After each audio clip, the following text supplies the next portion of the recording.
तो साथियों, चलिए आज के मार्केट के बारे में चर्चा करते हैं। तो मार्केट में आज अच्छी तेज़ी देखने को मिली है इंडेक्स पॉइंट ऑफ व्यू से। अभी भी कहानी वही है।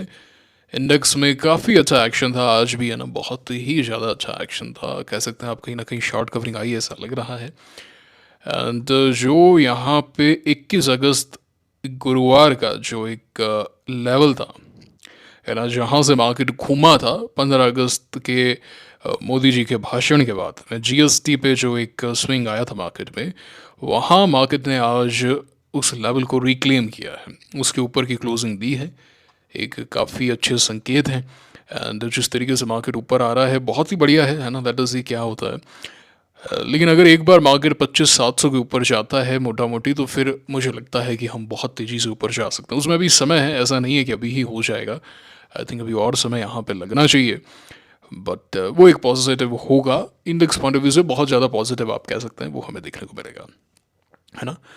तो ठीक है, यहाँ पे मार्केट ने हायर लोज लगाए। अभी हम इंडेक्स के बारे में बात कर रहे हैं, लेवल्स को मार्केट रिक्लेम कर रहा है। अब ऐसे ही थोड़ा ऊपर जाके फिर नीचे आके, थोड़ा ऊपर जाके ऐसे ऊपर जाए, फिर थोड़ा सा एक आध और कंसोलिडेशन दिखा के ऊपर जाए, तो बहुत ज़्यादा सुंदर हमें कहानी देखने को मिल सकती है आने वाले समय में। फिर आप कह सकते हैं कि हम न्यू हाइज की तरफ जा सकते हैं। तो इंडेक्स अच्छा है, आज एफ की बाइंग भी आई। और ऐसा अभी तक हम अगर बात करें, मार्केट में मोमेंटम नहीं है, बट हाँ ट्रेंड जरूर चेंज हो रहा है। ट्रेंड जरूर हमारे फेवर में आ रहा है। C N X small cap के अंदर भी आज अच्छी एक क्लोजिंग रही है। ये गुरुवार वाले हाई को तो इसने तो रिक्लेम कल ही कर लिया था। एंड आज 50 दिन की मूविंग एवरेज, ये जो काली वाली रेखा है, इसे भी मार्केट ने C N X small cap ने फतह किया है। एंड वही है, थोड़ा ऊपर जाके रुके और एक थोड़ा कंसोलिडेशन हो, तो वही है। इसके अंदर भी 19,200 19,250 का लेवल जब टूटेगा, तो फिर एक नई शुरुआत मार्केट में देखने को मिल सकती है। बट हाँ, सही लग रहा है, अच्छा लग रहा है। तो यहाँ से यहाँ तक हम करीब 29% गिरे। अब है ना, वही है, देखते हैं क्या होता है मार्केट के अंदर। हमें इन सब चीज़ों से ज़्यादा स्टॉक्स में एक्शन चाहिए, जो कि अभी भी कहीं ना कहीं मिसिंग है। आज इस पूरे अच्छे एक्शन के बावजूद स्टॉक्स में एक्शन अभी भी मिसिंग है। हो सकता है वो हमें कल देखने को मिले, हो सकता है परसों देखने को मिले। ऐसा नहीं कह रहा हूँ कि मैं बेरिश हूँ मार्केट पे। मैं तो आपको कह ही रहा हूँ कि भाई, है ना, 6 महीने मैक्सिमम समय है जब बुल मार्केट शुरू हो जाएगा अगले 1.5-2 साल के लिए। मैं तो ऑलरेडी आपको बता चुका हूँ, मेहनत कर लो। मैक्सिमम समय 6 महीने, 3 महीने में भी हो सकता है, 4 महीने में भी हो सकता है। 6 महीने में होता है और एक अच्छे सडन प्रेशर के साथ में होता है, जैसे यहाँ यहाँ पे हुआ था। मतलब 10-15% का भी अचानक से एक फॉल आ जाता है 1-2 हफ्ते में। That is also enough, that is also enough, है ना। वो ऐसा जरूरी नहीं है कि अभी यहाँ पे हो सकता है कि हम यहाँ तक ऊपर जाएं, देन अचानक से एक बार ऊपर आके ऐसे आ जाएं। ऐसा ऐसा नहीं है, ऐसा कुछ भी हो सकता है। जस्ट टेलिंग यू कि ये केसेस हैं। होगा नहीं होगा मुझे नहीं पता, बट जो पता है वो ये कि अगले 6 महीने में बुल रन शुरू होगा, और एक अच्छा बुल रन शुरू होगा, है ना। मार्केट साइकिल, टाइम साइकिल यही कहती है, एंड फंडामेंटल्स भी यही कहते हैं। बट अभी भी हमारे स्टॉक्स हमारा फेवर नहीं कर रहे हैं, और उन्हें चेंज होने में ऐसा कुछ नहीं है, समय लगता है। एक दिन में हो सकते हैं, आधे दिन में हो सकते हैं। एफ की आज हल्की फुल्की बाइंग आई है, but we need good buying. अभी भी जो है, जैसे हम एन का ही चार्ट लेते हैं, एन में आज जो फिर से आप कह सकते हैं कि ब्रेकआउट का प्रयास हुआ, बट क्लोजिंग कहाँ है अगर आप देखें तो। जब से इस स्टॉक में मूवमेंट आने का एक आप कह सकते हैं संयोग बन रहा है, क्लोजिंग मुझे कहीं भी अच्छी नज़र नहीं आ रही है ना। बार बार ये स्क्वाट करता है। एंड अगर आप इंट्राडे चार्ट देखें तो वही है, 12:30 बजे के आसपास आप देखिए अचानक से सेलिंग आती है ना, ये गिरता है। उससे पहले तक इतनी कोई हैवी सेलिंग नहीं होती, लेकिन फिर गिरता है। अभी भी इसका चार्ट खराब नहीं हुआ है, अच्छा चार्ट है। अगर यहाँ पे इनसाइड होता है, एक पिवट है, हो सकता है यहाँ से ऊपर आए। मैं ये नहीं कह रहा हूँ कि चार्ट खराब हो गया, मैं ये कह रहा हूँ कि अभी भी सेलिंग है ना, क्लोजिंग अच्छी नहीं आ रही है। अब जैसे हमारे पास में KIUCL है, एकदम मेक और ब्रेक लेवल्स पे भी है, 10 डे को भी रेस्पेक्ट कर रहा है। कल इसमें देखते हैं कल किस तरीके का एक्शन रहता है, मेक और ब्रेक पर है जैसा कि हम चर्चा कर रहे हैं। बट यहाँ भी अगर आप देखेंगे तो वही है, 12:30-1 बजे के आसपास आपको सेलिंग नज़र आती है। तो वो एफ के आने का समय होता है। तो जैसे ही वो आते हैं, आप देख सकते हैं 85 लाख की सेलिंग, तो सेलिंग आ जाती है। ये मैंने काफ़ी सारे स्टॉक्स के अंदर देखा है। तो ये एक फैक्टर तो है, ठीक है ना। तो ये दो पोजीशंस हैं मेरे पास में, दोनों सॉर्ट ऑफ कह सकते हैं मेक और ब्रेक पर है। 1 या 2 दिन में क्लैरिटी आ जाएगी, क्लैरिटी आ जाएगी तो हम उस अनुसार आगे ट्रीट कर लेंगे, देख लेंगे। कोई जल्दबाजी है क्या? जब मैं कह रहा हूँ कि भाई 1.5-2 साल का बुल रन है, उसमें 1-2 दिन ऊपर नीचे होने में हमें क्या कोई परेशान होना है क्या? कोई परेशान नहीं होना। निश्चिंत रहिए आप, खुश रहिए, है ना? फोर्स मोटर में मैंने यहाँ पे ब्रेकआउट कंसिडर किया है, तो मैं इसे कह रहा हूँ कि भाई ये ब्रेकआउट, ऐसे मैं ब्रेकआउट्स बाई करता नहीं हूँ बट मैंने इसे कंसिडर किया है। तो फोर्स मोटर में एक्शन है, गोकुल एग्रो में यहाँ ब्रेकआउट था, ठीक है, एक्शन है। अब ये तो रुक सा गया। कल गोदावरी पावर में भी ब्रेकआउट था, मैंने बाद में देखा, मुझसे मिस हो गया था। मैं बाद में कल चार्ट स्कैन कर रहा था, आज सुबह किया था, तब मुझे रियलाइज़ हुआ कि हाँ इसमें भी हम कंसिडर करेंगे।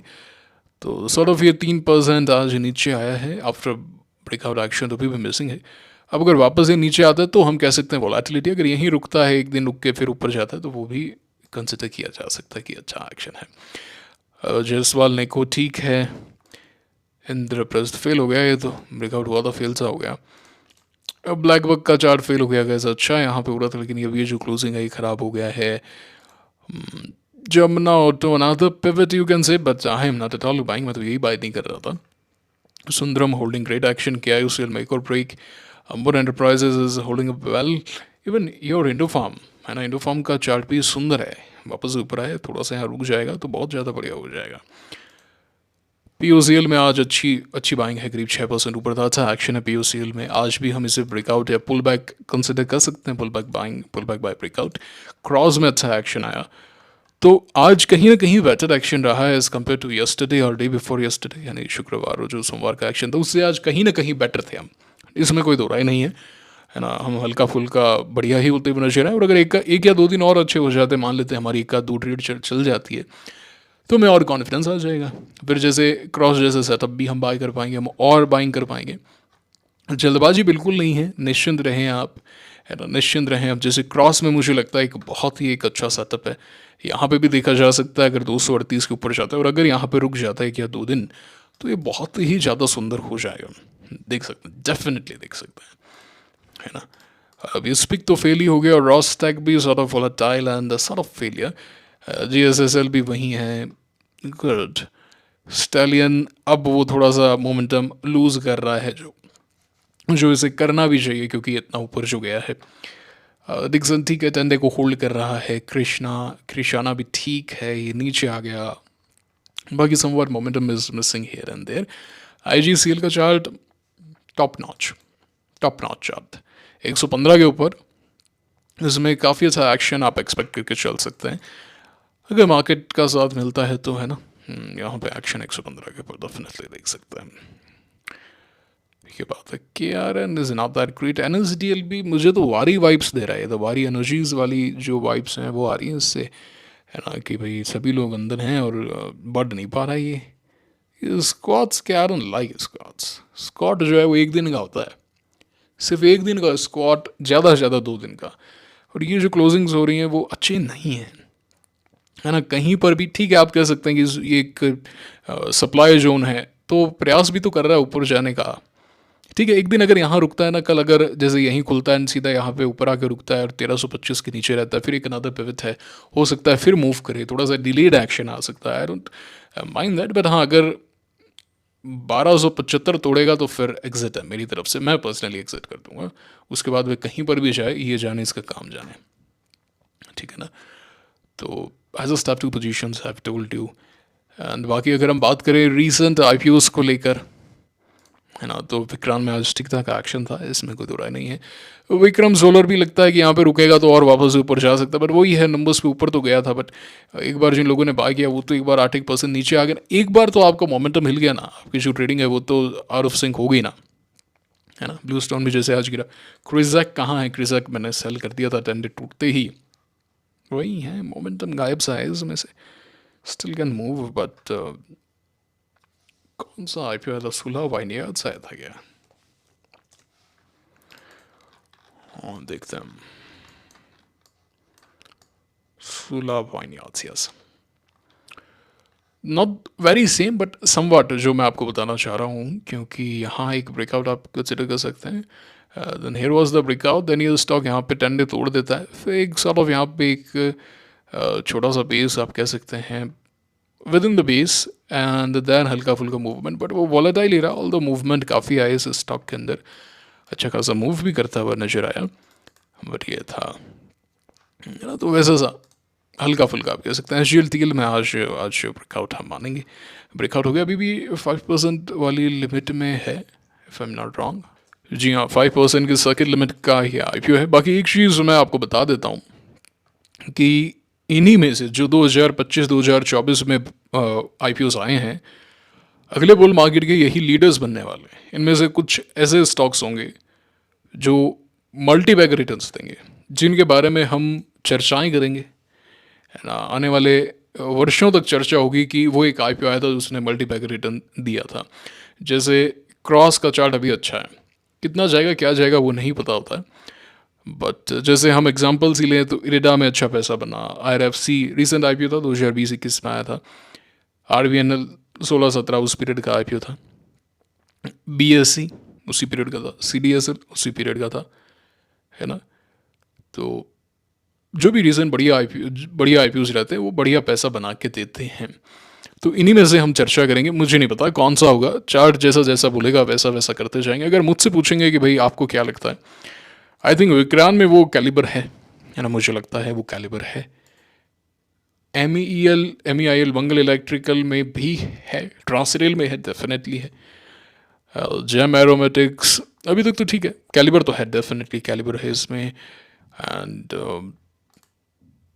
MNB इंजीनियरिंग नहीं, ठीक है, कर सकता है, बढ़िया कर सकता है। लक्ष्मी इंडिया का चार्ट मुझे अभी अच्छा लग रहा है, बट क्या वो मल्टी बैगर वैसा हो सकता है क्या? अभी तक तो लग रहा है, चार्ट के पैटर्न को देखते हुए अभी तक लग रहा है। GNG में आज अच्छा एक्शन रहा, और अगर हम देखें संभव, वो एकदम मैं बिग विनर्स की बात कर रहा हूँ भाई। आई थिंक एलन बेरी हो सकता है, इंडस्ट्रियल गैसेस जो हैं वो बढ़िया कर सकते हैं गोइंग फॉरवर्ड, हो सकता है, बट प्रोस्टाम में है, डेफिनेटली डेफिनेटली हाईएस्ट प्रायोरिटी प्रोस्टाम। क्यू पावर ऑलरेडी विनर रहा है ना। प्रोस्टाम है, प्रोस्टाम को मैं हाईएस्ट प्रायोरिटी पे, लीला फिलहाल कुछ नहीं होगा इनसे, है ना। प्रोस्टाम को मैं हाई प्रायोरिटी पे रखूँगा, मल्टा बैगर जिसको हम बोलते हैं। एंड स्टालियन में है, स्टालियन ऑलरेडी बन रहा है, स्टालियन में है, GLTL में है, वो कैलिबर के स्टॉक्स हैं ये। जैसे मार्केट अच्छा होता है ना, मैं डेफिनेटली यहाँ पे एक बड़ी पोजीशन बाय करता है यहाँ पे बट अगेन ठीक है, it's okay, it's part of the game, these things happen. आगे बहुत मौके मिलते हैं, मैंने तो ये नोट किया है। जैसे जेनटेक के बारे में अगर हम चर्चा करें, तो जेनटेक जो है वो एक मल्टी बैगर स्टॉक था। मैं इसका एनालिसिस करता रहता हूँ, देखता रहता हूँ, मेरे पास में डेटाबेस है, तो मैं अच्छे अच्छे चार्ट्स देखता रहता हूँ। जैसे फर्स्ट एंट्री पॉइंट इसमें यहाँ था, देन यहाँ एक एंट्री पॉइंट आप कह सकते हैं, then on this particular day, then 1-1.5 साल गिरा था, फिर यहाँ पे था ऑन 16 नवंबर 2017, नेवर सीन 17। कितने लोग कनेक्ट कर पा रहे हैं कमेंट करके बताइएगा। 8 December 2017, then there you go on this also day 1 September 2021. So you get multiple entries, you don't have to worry even if you miss few। मुझे तो कोई फोमो वोमो होता ही नहीं है। अभी ये जो चार्ट है, अपोलो का सिमिलर चार्ट ऐसा ही चल रहा है अभी। So here was one entry point on 25 May 2023, here was another entry point, and here was another। ये जो एक्शन है 26 मार्च 2024, ये वाला जो पर्टिकुलर एक्शन है, ऐसा सा सेम एक्शन वेबसॉल में था दिसंबर के पीरियड में, यस 9 December 2024। चार्ट रिपीट होते हैं, you just have to wait for the right opportunity. Okay, तो इन्हीं में से कोई बहुत बड़े मल्टीबैगर्स बनने वाले हैं, तो फोकस अवश्य रखिएगा। ओके, बाकी अगर हम देखें गांधी ट्यूब में आज ब्रेकआउट देखने को मिला, आशा पूरा माइन अच्छा एक्शन दिखा रहा है ना। अभी रेयर अर्थ मिनरल वाले से अच्छा एक्शन है इस पर्टिकुलर स्टॉक में। ईथर का चार्ट भी अच्छा है, बहुत अच्छा चाहता है। 561 के ऊपर एक ब्रेकआउट कंसिडर किया जाएगा, और अगर एक दिन रुक जाता है, अंडरकट करता है, तो बहुत ज़्यादा सुंदर हो जाएगा। बाकी अगर हम देखें तो हाँ, रविंद्र एनर्जी मैंने आपको बताया था बढ़िया एक्शन में है रविंद्र एनर्जी, अब तो ब्रेकआउट हो गया। सिका बहुत सुंदर है, बहुत सुंदर आएगा, ये वापस से आएगा, it is forming a good base. POCL हम चर्चा कर ही चुके हैं, SPML इंफ्रा तो थोड़ा सा लीक सा हो गया है। डिफ्यूजन में हाँ वो कैलिबर है, बिल्कुल है, डिफ्यूजन उस कैलिबर का स्टॉक है, एक अच्छा पीस बना रहा है। PGEL ये सब क्या शॉर्ट कैंडिडेट थे, इसलिए मैंने रखा था इनको, इंद्रप्रस्थ तो खराब हो गया, सिंप्लेक्स ठीक है, वेंटल का चार्ट अच्छा है for tomorrow. Balaji Cochin ship पे अच्छा एक्शन आएगा इस, नो डाउट कोचिन शिप पे ना बहुत ही सुंदर एक्शन आया है। हालांकि अभी भी एकदम बढ़िया नहीं हुआ है। अगर ये जो बेस है वो 2850 या यहाँ कहीं बना होता, ये हाई लगाया होता इसने स्विंग, एंड देन नीचे सिर्फ 2000 तक ही आया होता तो बहुत बढ़िया हो जाता। मुझे लगता है अभी भी इसको 4-5 महीने लगेंगे, फेब तक ये बढ़िया और हो सकता है। बट ये जो एक्शन आया मुझे थोड़ा सा जो पसंद आया है, मैं बता देता हूँ आपको कि इसने 29 अगस्त 2025 को जो लो बनाया था 1554 का था, 94 का था 1594, एंड यहाँ पे जो लो बनाया 9 सितंबर को वो था 1625 का। लेकिन इस बीच में यहाँ पर एक वॉल्यूम आया था जो प्रीवियस 50 डे के एवरेज वॉल्यूम को बीट कर रहा था। रिसेंटली ऐसा वॉल्यूम नहीं था, पहली बार यहाँ पे आया था, करीब 250 करोड़ के आसपास की बाइंग आई थी। फिर स्टॉक नीचे आता है, हायर लोज बनाता है। हायर लोज बनाने के बाद में स्टॉक के अंदर आप देखते हैं कि वॉल्यूम्स एलिवेट हुए हैं, है ना। जो यहाँ पे 250 करोड़ की बाइंग थी वो बढ़ के हो जाती है 600 करोड़, 700 करोड़, और आज भी मोटा मोटी 500 करोड़ के आसपास की बाइंग है। तो 200 डे पे आप आके एकदम बाउंस कर रहे हैं after a good move, and higher lows लगा रहे हैं और बाइंग आ रही है, ये एक अच्छे संकेत हैं। अभी ये चार्ट ट्रेडेबल हो गया ऐसा नहीं कह रहा हूँ, ऐसा कह रहा हूँ कि हाँ साइंस देखने को मिले हैं। तो अगर ऐसा कोई एक्शन आ जाता है तो वी नेवर नो ना, अगर कोई ऐसा एक्शन आ जाता, पिवट हो जाता, तो will definitely think of buying it, है कि नहीं है। तो ये वाली बात है, तो इसको रडार पे तो रख ही सकते हैं। और देखिए मैं आपको एक बात बता देता हूँ, I am very open minded person, है ना। मैं अपने विचार यूँ बदल देता हूँ, और आई थिंक यही एक रीज़न है कि I am profitable in market and I don't make big losses, I don't have any big drawdowns, and I survive every bear market because I change my mind just like that. Just one day of action, I'll be like, let's go, rock on here. And just one day of bad action and continuous stop loss hits, I accept that, okay, I'm wrong. मैं गलत हूँ, वो ego नहीं है भैया मेरे अंदर, ego बिल्कुल भी नहीं है। जो रूढ़िवादी सोच है वो नहीं है, काफ़ी ओपन माइंडेड आप कह सकते हैं। ये मार्केट में बहुत ज़रूरी है। ये जॉर्ज सॉरोस ने भी कहा है, ड्रकन मिलर ने भी कहा है, जेसी लिवरमोर भी कहते थे, डावास भी कहते थे। जेसी लिवरमोर ने तो काम ही इसी पे किया है। बुलिश है 1 मिनट के अंदर चेंज हो गया, 1 मिनट के अंदर, अरे क्या हो गया, ये कोई 2 दिन बाद मिलेगा क्या, अरे मैंने बेच दिया। जैसे मान लो कोई स्टॉक आपने ले रखा है, अब तो हम शॉर्टिंग तो भारत में अलाउड नहीं है, कोई स्टॉक ले रखा है, बहुत बड़ा पैसा लगा रखा है, एंड 2 दिन बाद में वो व्यक्ति मिला, हाँ भाई क्या हुआ उस स्टॉक को लेके, अभी भी बुलिश हो गया, नहीं बुलिश कहाँ, अब तो मैंने उससे डबल तो शॉर्ट कर दिया है, अगला आदमी बेहोश हो जाए, है ना। तो यही ट्रेडिंग है, आपको ओपन माइंडेड होना पड़ेगा, बिकॉज मार्केट में हर समय चेंज होते जा रहे हैं एट द टाइम। अब जैसे कोचिन शिप है, कोचिन शिप यहाँ पे भी वर बुलिश, बियरिश, वेरी बियरिश, रोज़ यहाँ पे टॉन्ट कस रहे हैं, है ना, रेंटिंग चल रही है वीडियोस के अंदर, पूरी ज्ञानबाजी चल रही है। स्टॉक में यहाँ पे ऑपरेशन सिंदूर में एक्शन आ गया, I am like highest priority में ऐड करो इसको, अटैक करेंगे, और अटैक किया, पैसा बनाया। कोचिन शिप में तगड़ा पैसा बनाया मैंने इस साल, हर साल पैसा बनाया मैंने, 2024 में बनाया, 25 में बनाया, एंड 23 में बनाया, एंड ये मजगांव डॉक में तो 22 से बना रहे हैं, 22, 23, 24 पैसा बनाया मजगांव डॉक में।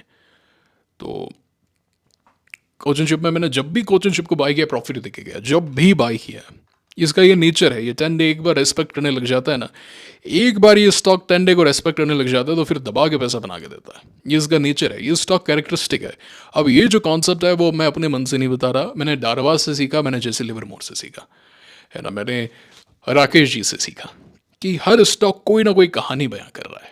वो जिस तरीके से मूव कर रहा है उसका एक नेचर है ना, वो क्लीन मूव करता है, वो वॉलेटिलिटी के साथ में मूव करता है कि भाई वो 50 डे पे आता है फिर भागता है। जैसे विशाल मेगाबार्ट का अगर हम चार्ट देखें तो आप देख सकते हैं कि बार बार 50 डे पे आता है फिर इसमें मूवमेंट आता है। ये एज सच कोई 10 डे या 20 डे को रेस्पेक्ट नहीं करता, ये थोड़ा सा स्लो मूवर है बट मूवर है। अगर मेरे पास में बहुत पैसा होगा एंड लाइक कि भाई मुझे 50 करोड़ निवेश करने हैं एंड 50 करोड़ के बाद में मैं एग्जिट नहीं करना चाहता, मैं राइड करना चाहता हूँ, तो मैं as a stock definitely focus में रखूँगा कि भाई 50 डे के नीचे जाएगा तो बेचेंगे, वरना मैं बना हुआ हूँ इसके अंदर, है ना। तो क्योंकि मैं जो 10 डे या 20 डे होते हैं वहाँ पे लिक्विडिटी हल्की सी कम होती है, ठीक है ना। तो ये बात है, कोचिंग शिप में हालांकि अच्छी लिक्विडिटी रहती है, तो देखते हैं क्या होता है। अगर आगे पिवट बनेगा तो मैं डेफिनेटली देखूंगा, but what I am expecting is कि ये थोड़ा यहाँ पे समय व्यतीत करें, नंबर्स वगैरह थोड़े से कैचअप हो जाएं, पी मल्टीपल्स कैचअप हो जाएं, देन यहाँ पे थोड़ा ऊपर आए और ऐसे फिर एक बेस बनाए। अगले साल अगर मार्च अप्रैल में जाके इसमें एक अच्छा बेस बन जाता है तो फिर एक अच्छी खासी यात्रा इसके अंदर हो सकती है। अरे ये किसने बनाया रही है trucks, construction, farm machinery, coaching ship को? इसलिए मैं ये ट्रेडिंग व्यू हो गया या बाकी वेबसाइट्स हो गई, स्क्रीनर वगैरह, उनके मैं ये जो क्लासिफिकेशन इस पर भरोसा नहीं करता, मैं अपना खुद का ही बनाता हूँ। मार्केट कैप क्या है इसका? मार्केट कैपिटलाइजेशन 47,000 करोड़ की है। 50,000 करोड़ ज़्यादा नहीं है यार, 1 लाख करोड़ पार होना चाहिए, यहाँ से भी डबल तो हो सकता है, ये वेरी इजीली हो सकता है। यहाँ पे बाइबल है क्या? मुझे नहीं पता है ना भाई। देखिए मेरा बाय करने का सिद्धांत बड़ा सिंपल है, मुझे पिवट चाहिए, मैं वहीं बाय करता हूँ, अन्यथा स्टॉक कैसे ही मूव करते रहे, आई डोंट केयर, मुझे फ़र्क नहीं पड़ता, है ना। ठीक है, तो ये था आज का वीडियो। आपके लिए आईपीओ का वीडियो ऑलरेडी अलग से मैंने पब्लिश कर दिया है, ताकि वहाँ पे हम आईपीओ की जानकारी बड़ी बारीकी से देख लें। तो टेलीग्राम चैनल आप ज्वाइन कर लीजिए, कोई अपडेट है आपको यहीं पे मिल जाएंगी, और कुछ कहना चाहते हैं, आप पूछना चाहते हैं, आपके कोई प्रश्न है ना, आप कमेंट बॉक्स में अवश्य पूछ सकते हैं। आप अपनी भी बताइए आप क्या कर रहे हैं मार्केट के अंदर, और कैसा लगा वीडियो, कुछ सीखने को मिला। हर वीडियो में आपको कुछ ना कुछ सीखने को ही मिलेगा, बशर्ते आप अंत तक सुन रहे हैं, ध्यान दे रहे हैं, है ना कुछ आपको सीखने को मिलेगा, क्योंकि यहाँ पे जो चर्चा हो रही है वो एक्सपीरियंस के बेसिस पे हो रही है ना, नॉलेज के बेसिस पे हो रही है ना। जो मैंने किताबें पढ़ी है, जो मेरा पर्सनल एक्सपीरियंस है, उनको अप्लाई किया है, फिर उनको रिफाइन किया है भारतीय बाजार के अनुसार, मेरे जो नोट्स हैं उन्हीं के बेसिस पे हम चर्चाएं कर रहे हैं। हम हवाबाजी नहीं कर रहे हैं, देखिए ROE ये है, PE ये है, बाय कर लो, ऐसा कुछ नहीं, ट्रेंड लाइन ये होगी, बाय कर लो, ऐसा कुछ भी नहीं हो रहा है यहाँ पे। हम यहाँ बड़ी गहन चर्चा कर रहे हैं, एंड आप जो हम चर्चा कर रहे हैं आपको कहीं पर भी नहीं मिलने वाली है ये, ना कोई न्यूज़ चैनल पे मिलेगी, ना कोई ट्वीट पोस्ट पे मिलेगी, ना किसी और सोशल मीडिया पे मिलेगी, ना किसी और यूट्यूब वीडियो पे मिलेगी। जो हम यहाँ पे डेली चर्चाएं कर रहे हैं कहीं पर भी नहीं मिलने वाली है, मैं इस बात पे बैट कर सकता हूँ। एक्सपीरियंस जो है वो अपने आप निखर के आता है, speak for itself, and you can never beat experience. Experience को बीट नहीं किया जा सकता। तो ये बात है, आई एम श्योर आपको वीडियो अच्छा लगा है, जरूर से बताइएगा। मुलाकात होगी आपसे अगले वीडियो में। Signing off for now, thank you very much.